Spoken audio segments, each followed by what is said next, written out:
Allez, c'est parti pour vos petites sorties. Bienvenue à tous, je suis ravi de vous retrouver. Ça y est, enfin, la vie reprend peu à peu et vous allez pouvoir fêter comme il se doit la musique ce lundi dans les rues, mais aussi dans les bars, avec des mini-concerts organisés un peu partout.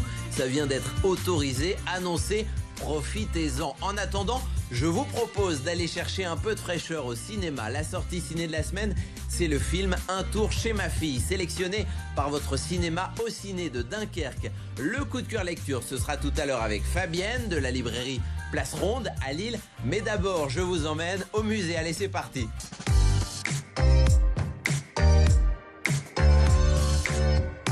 Le musée d'histoire naturelle de Lille, situé à 2 pas du parc Jean-Baptiste Lebas, vous attend avec 2 expositions dédiées aux enfants. L'une consacrée aux loups, ni méchants ni gentils, et une autre faite d'œuvres réalisées par des enfants pendant le confinement. Regardez. Bonjour Judith. Alors beaucoup de choses pour les enfants, notamment on peut peut-être commencer avec ça. Ce sont des œuvres faites par des enfants pendant le confinement.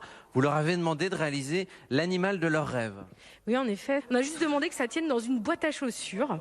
Et on a reçu 68 créations merveilleuses qui sont ici dans le hall d'entrée du musée, mais partout dans les espaces aussi. D'accord. Ils avaient quel âge ces créateurs alors? Je pense que les plus jeunes ont 2 ans et puis ça va jusqu'à une dizaine d'années à peu près. Alors j'ai plus de 3 ans, mais je pense que j'aurais pas fait mieux.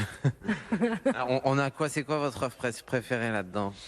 Ici, j'avoue que j'aime beaucoup ce cochon en papier mâché avec des plumes. Et on voit la réflexion à travers le cartel qui a été écrit, où les enfants nous donnent des informations sur le mode de vie, l'origine de cet animal. Alors j'ai pas mes lunettes. Qu'est-ce qu'il a écrit par exemple là? Léotaurus, le taurion. Le taurion, donc voilà, qui vient de Lambersart, où il a été collecté en janvier 2021. Et il a écrit: cette chimère est omnivore, elle broute comme un taureau, la viande qu'il mange comme un lion. Très bien. Pour les enfants, on a aussi une expo qu'on va aller voir. Ni méchant ni gentil. Qui parle du loup.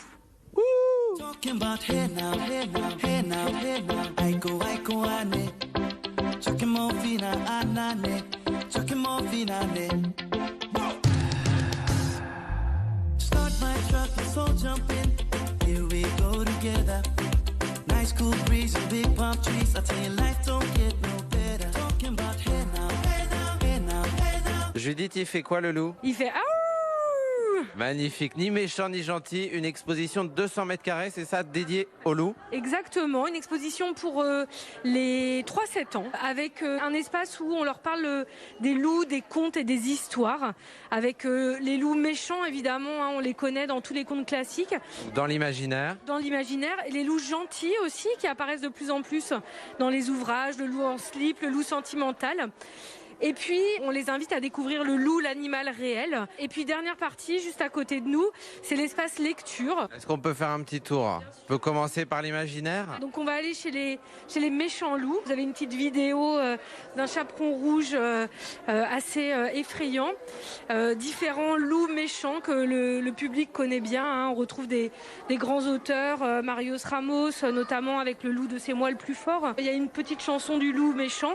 Et donc ici, voilà, on discute de pourquoi est-ce que le loup nous fait peur. L'image du grand méchant loup vorace né durant le haut Moyen-Âge. Et voilà, exactement, ça fait longtemps qu'on a peur du loup. Et finalement, le loup gentil qui est de l'autre côté et que je peux vous emmener découvrir, c'est beaucoup plus récent en fait. Là, on est dans la maison du loup gentil, qui lui est né au XXe siècle. Au XXe siècle, fin 19e exactement, le livre de la jungle, là on a déjà un loup qui est plutôt gentil, qui sort de cette image traditionnelle des contes. Ici, on a des loups qui sont à la fois courageux, mignons, attachants, drôles, rêveurs. Et donc voilà, l'idée c'est de discuter, de comprendre comment est-ce qu'on part tous ces loups. Le loup, il nous fait moins peur parce qu'en fait, il disparaît de nos campagnes et donc on est de moins en moins face à lui. Une fois qu'on a passé un petit peu de temps dans cet espace à découvrir ces loups, on vous emmène voir le loup réel. D'accord, les premières parties, c'est pour apprivoiser à la fois le loup et l'enfant. C'est ça, exactement. Donc là, on passe du dessin Au réel? Avec ici un film qui parle de pisteurs de loups et de comment est-ce qu'on rencontre et qu'on observe ce vrai loup en fait. Est-ce que ce sont de vrais loups qui sont derrière nous? On a effectivement ici plus d'une dizaine de spécimens de loups qui sont présentés. Un squelette de loup aussi pour découvrir l'anatomie de cet animal.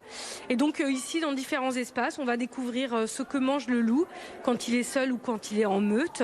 Comment est-ce qu'il élève ses petits? Quels sont ses comportements sociaux en termes de communication, hurler à la lune, etc. Comment est-ce qu'il se déplace en meute?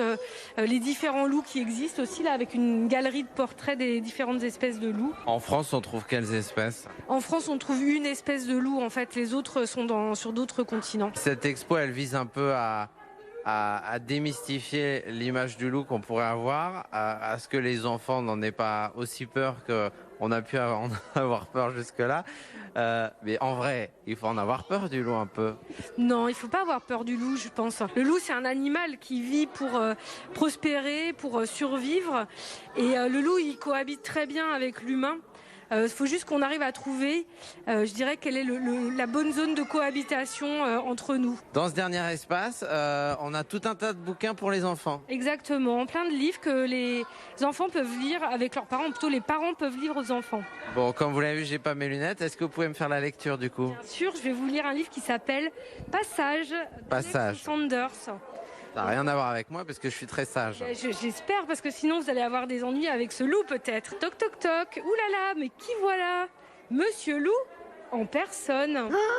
Parce que sa maman arrive et lui dit « Tu es encore en train d'embêter les enfants ». Ah, donc lui-même, il n'est pas sage, le loup. Voilà. Ni méchant, ni gentil, c'est une exposition pour les tout-petits à voir ici au musée d'histoire naturelle de Lille. Venez. Jazz Kids, des nouvelles de nuit, Patti Smith, Tonino Belloquista, La Daronne, Sérotonine, Michel Houellebecq, Anne-Laure Kerr. Livrez-vous, ce sont vos libraires qui piochent dans leur bibliothèque et vous conseillent. On retrouve Fabienne de la librairie Place Ronde à Lille. Bonjour Fabienne. Bonjour Colin. À partir de cette semaine, vous nous proposez une sélection de bouquins pour nous accompagner tout l'été et on démarre avec Le Serpent majuscule, le tout premier roman de Pierre Lemaitre, enfin publié. Oui, c'est le tout premier polar qu'a écrit Pierre Lemaitre en 1985 et qui vient tout juste de sortir.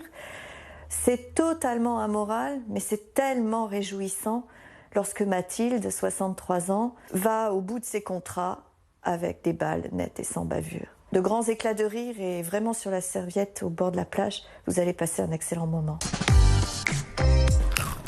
La sortie ciné de la semaine sélectionnée par votre cinéma au ciné de Dunkerque, c'est le film Un tour chez ma fille d'Éric Lavenne avec Mathilde Seigné, Jérôme Commandeur et Josiane Balasco. Cette dernière incarne la mère pleine d'amour mais beaucoup trop envahissante qui va jusqu'à s'installer chez sa fille et son gendre, un trio en or qui va vous redonner le sourire.